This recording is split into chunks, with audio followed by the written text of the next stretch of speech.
Hi National 5, so we're going to carry on with acids and bases. This will be lesson 2.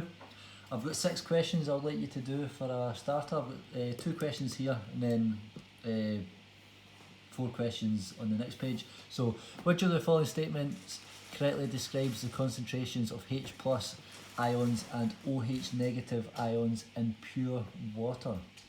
Okay, that's your options.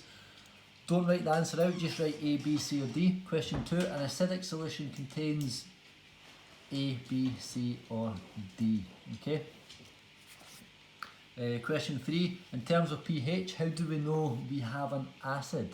Question 4, barium carbonate solid is insoluble. State the pH when it is placed in water. Question 5, what is ethanolic acid commonly known as? And then question 6, water has a discrete covalent molecular structure, however, it can conduct electricity. Explain why. Okay, so you're going to have to pause the video and do these questions. So you can pause it now, do the questions, and then pause it now, and then do the questions because I'm just about to go over them. Okay? Right.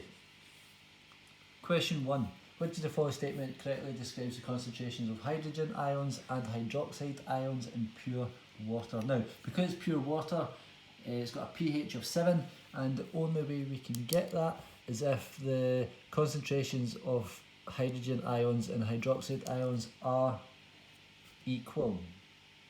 Okay? They're equal. Question 2, an acidic solution. This comes up quite often. A lot of people just put only hydrogen ions. That's not quite right. It contains more hydrogen ions than hydroxide ions. Yeah, and then an alkaline solution contains more hydroxide ions than hydrogen ions. Okay? Right. Question 3, in terms of pH, how do we know we have an acid? We've got an acid if the solution has a pH less than 7. Okay? Question 4, barium carbonate solid is insoluble. State the pH when it is placed in water. This has got a pH of 7. Yeah, remember, if we want to measure the pH of a solid or even a gas, we need to dissolve it in water first. If we can't dissolve it, yeah, nothing happens to the pH. Okay, so the pH is going to be 7. Question 5, what is ethanolic acid commonly known as? You should all know this, vinegar. Okay. And then question 6, water has a discrete covalent molecular structure, however, it can conduct electricity. Explain why. That's because water molecules, and there's that key word that we learned yesterday, water molecules dissociate into hydrogen ions and hydroxide ions. Yeah, remember that equation? You've got water, then that dissociates into hydrogen ions and hydroxide ions. Okay? So ions obviously are free to move, therefore water can conduct. Okay, and that's it. That's it. Right.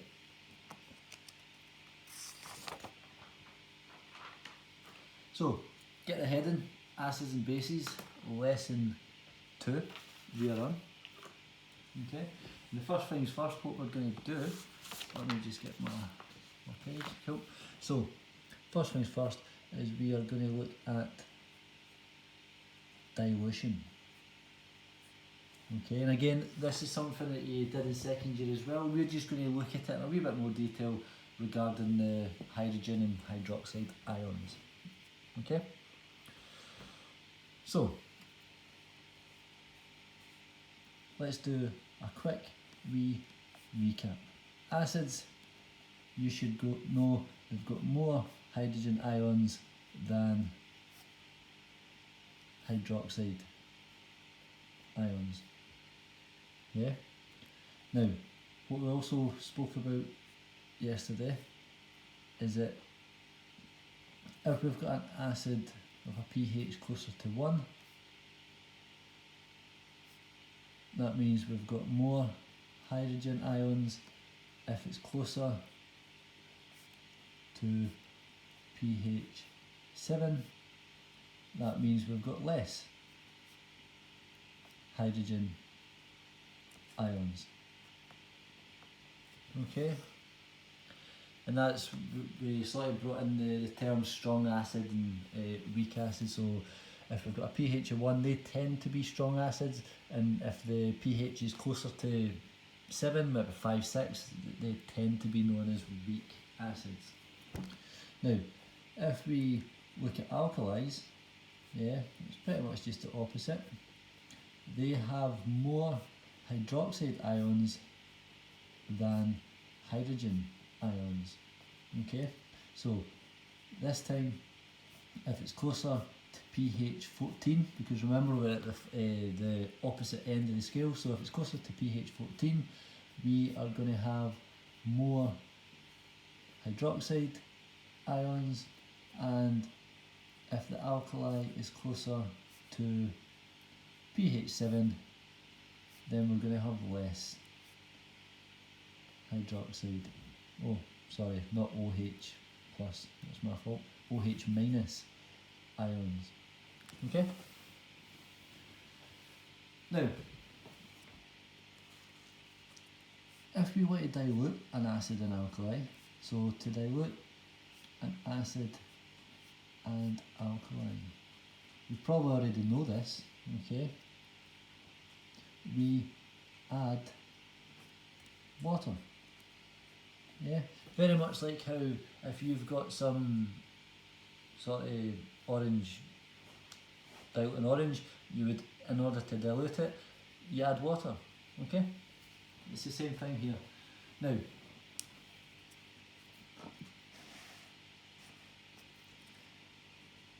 again, we're going to focus on an acid and an alkali. So we'll do the acid first, and then we'll do an alkali.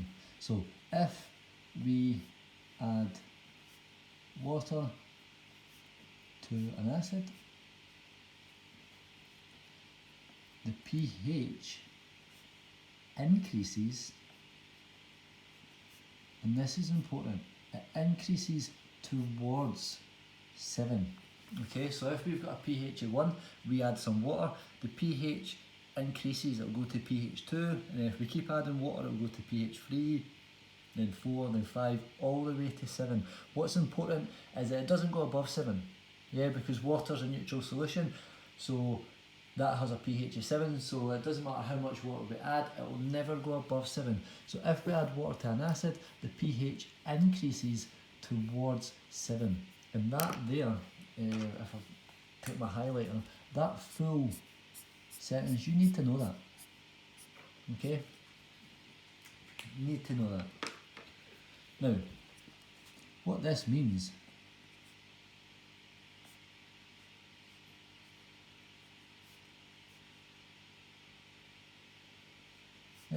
as we dilute an acid,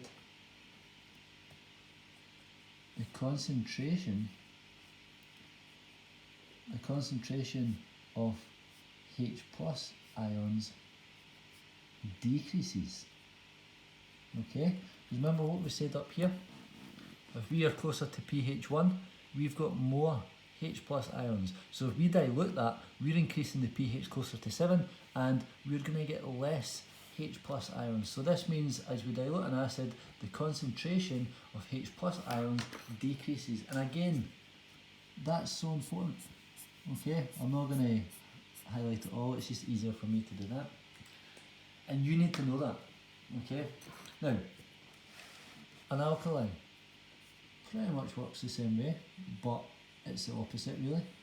Okay, so if we add water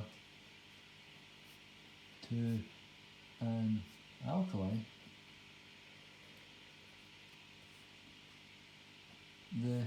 pH decreases, okay? So this is a wee bit different. It decreases towards 7. And that makes sense because an alkali is above 7, so if we're diluting that, it's going to decrease to get to 7. Okay, so an acid's pH increases as we dilute it, an alkali's pH decreases as we dilute it. And the important thing is they're both going towards 7. Okay? Now, very much like sorry, I'll highlight that. You need to know that as well. Yeah. And very much like the acid, so this means as we dilute an alkali,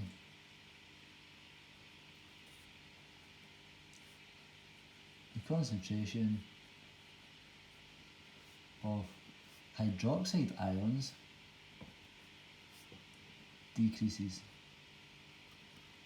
Okay, and again, hopefully that makes sense to you, because if we look at an alkali, if we're closer to pH 7, we've got more hydroxide ions. So if we dilute that, we get the pH going towards 7, we're going to get less hydroxide ions. Okay? And that's it. You need to know that. That's all you need to know about diluting. But it's important that you know that. It's so important. Okay? Right. Now I'll leave that up there now. Let me just check my notes.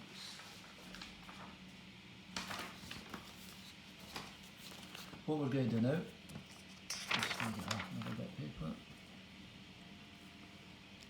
and we are going to put the heading making an acid.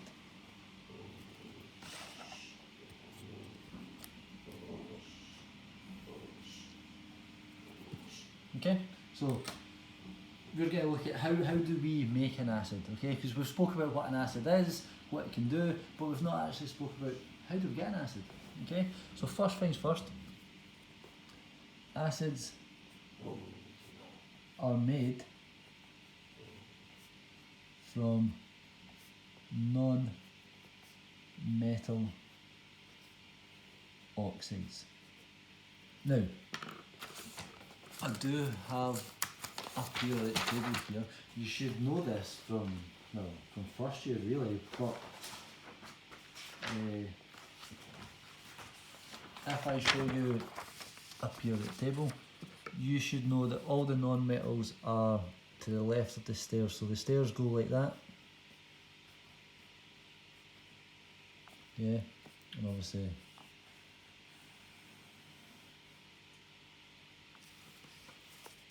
so everything, sorry I mixed that up, everything to the left of the stairs is a metal, and then your non-metals, they're found to the right of the stairs, okay? You should hopefully know that. I would be very surprised if you never. Right, so acids are made from non-metal oxides, so it's pretty much any non-metal oxides, so for example, carbon dioxide. Yeah, carbon is a non-metal, carbon dioxide is a non-metal oxide. What else do we have? We could have nitrogen dioxide. We could have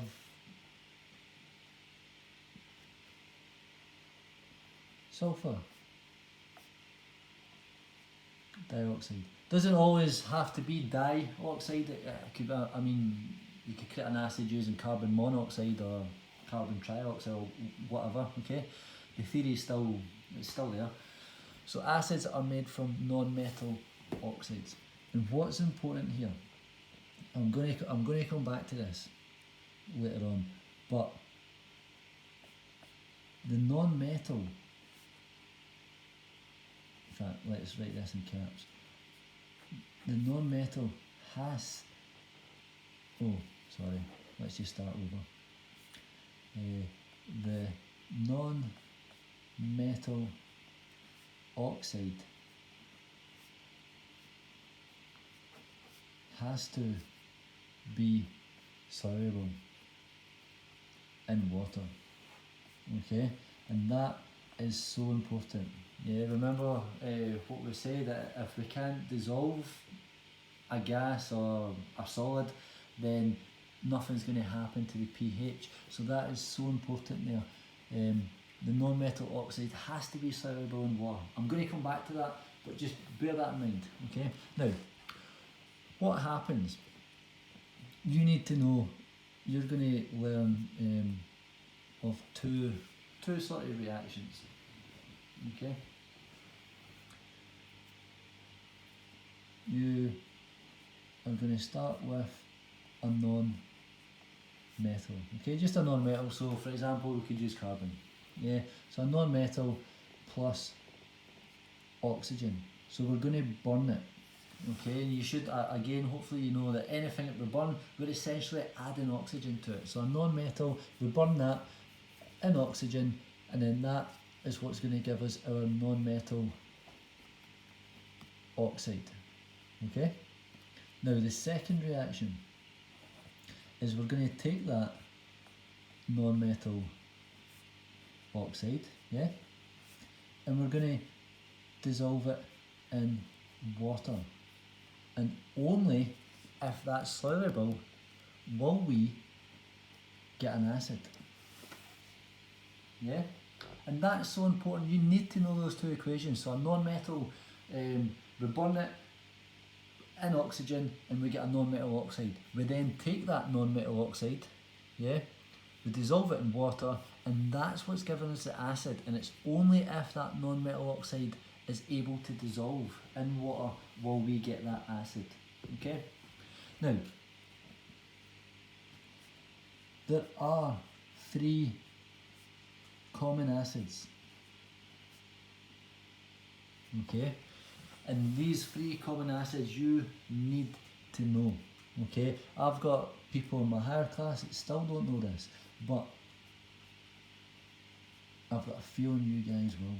So the first one is hydrochloric acid. Yeah, the next one is sulfuric acid. And then the last one is nitric acid. Okay. Now, you also need to know the formula of each one. Okay. So hydrochloric acid is HCl. Sulfuric acid is H2SO4, and nitric acid is HNO3. You need to know them off by heart. Yeah. HCl, very straightforward, very easy. H2SO4, again, once you get into the habit, it's straightforward, and then HNO3. Now, the reason that they're acids the reason that they're acids is because they contain the hydrogen ion. Now, if we did the ionic formula for each one of these, I'm not going to go through SV, SSF, IF. You can do that in your own time if you want, but if we do that, we would get H plus Cl negative, we would get H plus in brackets 2 SO4 2 negative, and for nitric acid we would get H plus NO3 negative. Yeah, and what you'll notice about these 3 common acids is each one contains that hydrogen ion, and that's essential. Yeah, because they contain more hydrogen ions than they do hydroxide ions. So please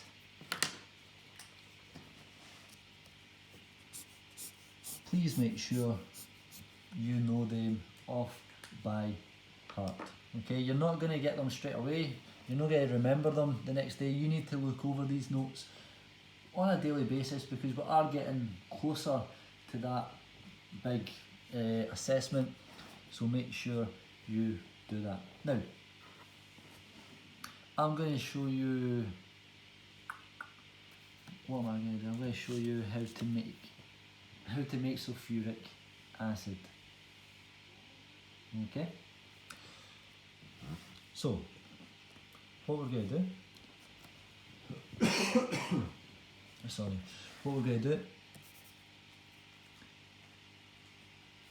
and this applies to pretty much all the acids, but we're going to use this equation here, and I'll show you how it's made. So our non-metal, yeah, because it's sulfuric acid, our non-metal is going to be, well, I'll write the acid up here first, sulfuric acid.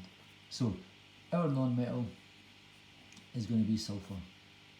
Okay, now the first thing that we do to sulfur is that we burn it, so we're adding oxygen. Okay, now what that should give us is sulfur dioxide. Yeah, then what we do is we take that sulfur dioxide that we've made and sulfur dioxide, and we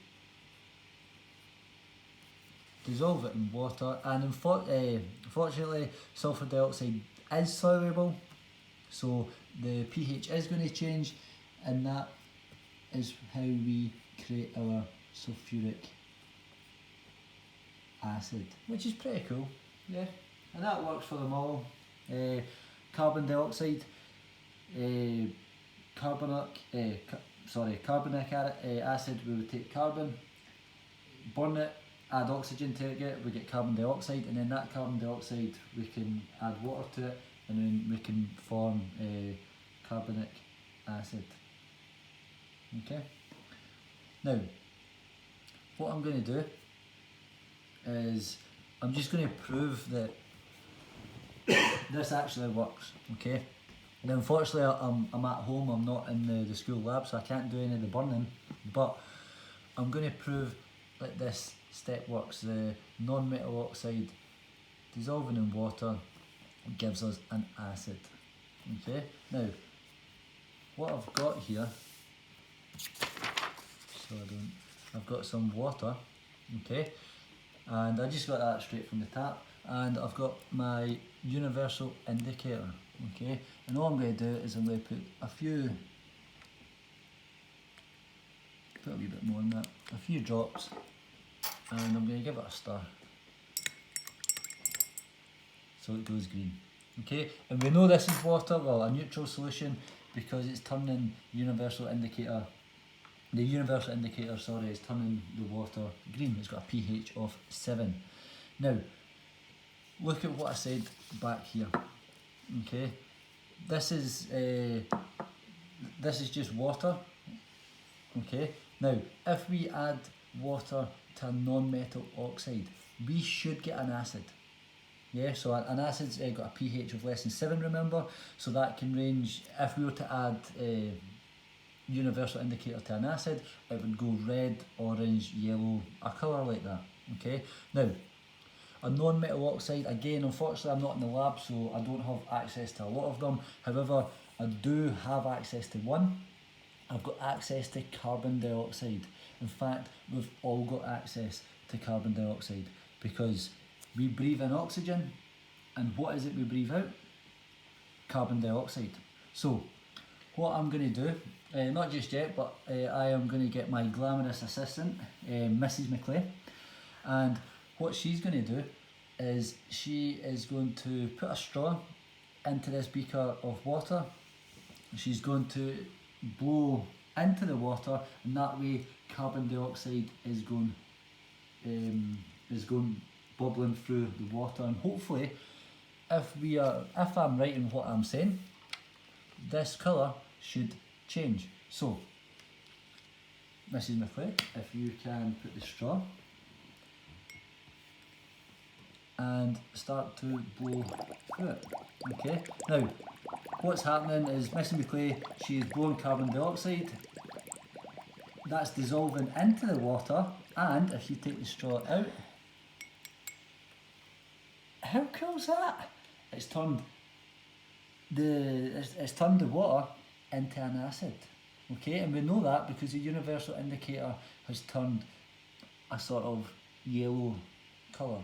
Okay, so we've created an acid there. Yeah.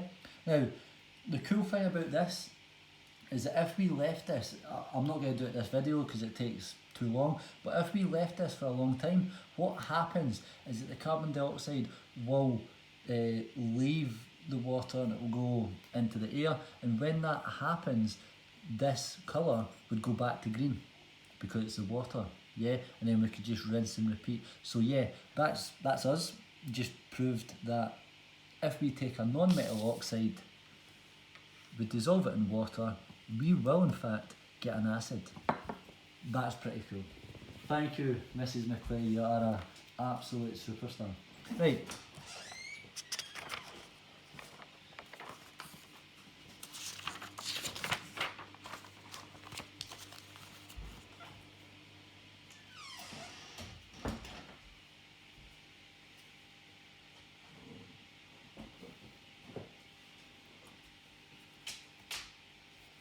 So if we just go into example 2, okay, so again, I don't, because I'm not in the lab, I don't have access to any carbon or that, but if we burn carbon, yeah, and oxygen, we would of course get carbon dioxide.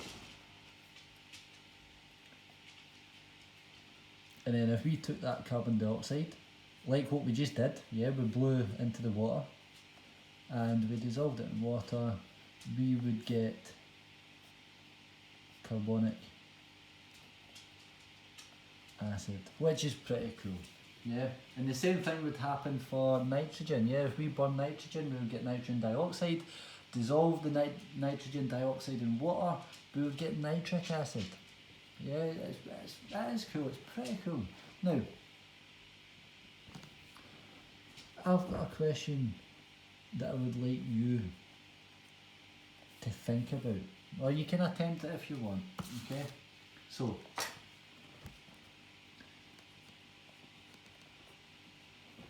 sulfur, helps if I can spell, sulfur dioxide, which is SO2, is often blamed for contributing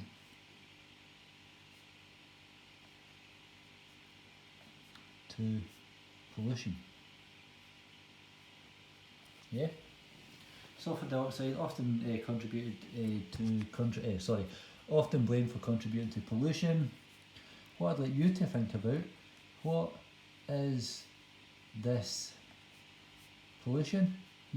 I've not taught it, but you should know it from first and second year, maybe first or second year. What is this pollution called? And explain why it is. Explain how it is caused. Okay, so you can pause the video, yeah, have a wee think, because I'm just about to go over the answer. So have a wee think, you can pause the video, have a wee think, and we'll go over it just now. So the type of pollution, sulfur dioxide, is often blamed for acid rain. Yeah, you definitely will have heard the acid rain without a shadow of doubt. Now the question is, why is it called acid rain? Yeah, so what happens? Sulfur is burned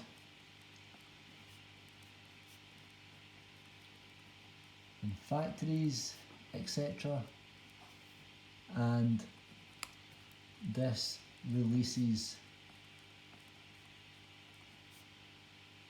sulfur dioxide into the atmosphere. Okay, because remember, anything that we burn, we're essentially adding oxygen to it, so sulfur plus oxygen would give us sulfur dioxide. Okay, and this is the cool part. No, not that it's cool for us, but the chemistry behind it. When it rains, the water the sulfur dioxide dissolves into the water and creates what we know is acid rain. Because remember what I said, yeah, a non-metal oxide plus water gives you an acid. Okay, so that's how acid rain, that's how it's caused. Okay, and then you don't really need to know this. This is just a sort of applied chemistry, but this is the reason for lakes, etc., decreasing in pH and having potential to kill marine life. Okay, obviously this is a long process. It isn't just going to happen if it rains once. This is you're talking years. Okay, but that's what can happen. Yeah. So sulfur dioxide we call one of the acid rain gases, and we also call carbon dioxide that. So SO2 and CO2 are often referred to as the acid rain gases.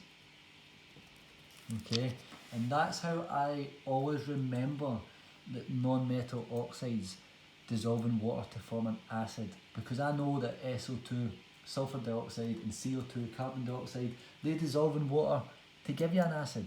Okay, that's how I make that connection. Okay, now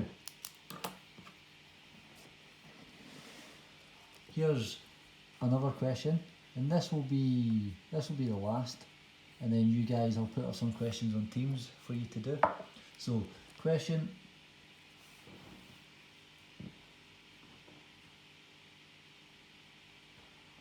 explain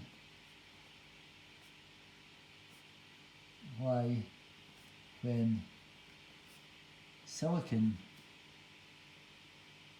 dioxide, I'll just put in brackets there, silicon